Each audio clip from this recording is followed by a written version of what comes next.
Supporters of local television programming are urging others to visit with their members of Congress while they're back home on recess to join Montana Senator Jon Tester, along with Wyoming's Mike Enzi and John Barrasso, and Colorado's Michael Bennet, in letting the Satellite Television Extension and Localism Act reauthorization, or STELAR, expire at the end of the year.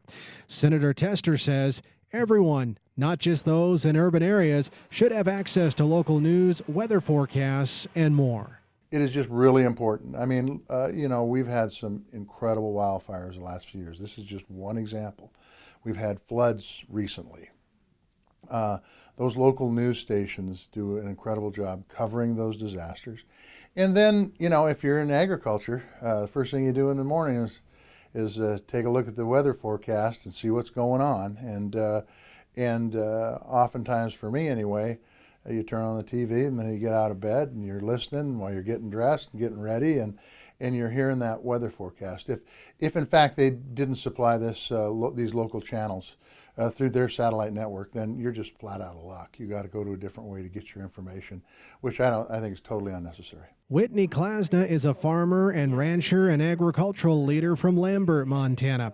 She says people like her in rural America should have access to local television programming, just like they have access to locally raised beef for their dinner tables. So I live in an area where I don't actually get local state television in eastern Montana. I get North Dakota television.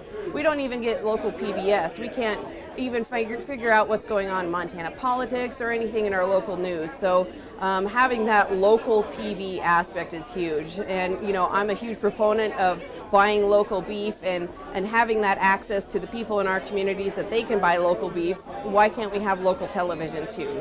Wyoming Senator John Barrasso says STELAR is outdated and it's time for Congress to let it expire at the end of the year and do what's right for these rural communities that remain underserved by satellite companies like DirecTV that continue to receive limited or no access to local television programming. This is bipartisan. So much in Washington is partisan. This is still very political because it's urban versus rural.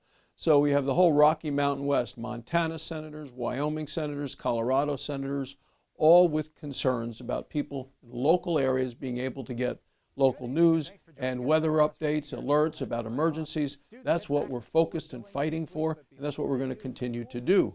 The bill that was introduced in the law from 30 years ago, about 15 years ago, said, we're going to fix this for local communities. And they're going to do it soon. Well, that was 15 years ago. It still hasn't been done. We need this problem addressed. People at home deserve to be treated right. Again, STELAR is set to expire on December 31st of 2019, and supporters of local television programming are urging Congress to let it do just that. I'm Russell Nemitz reporting.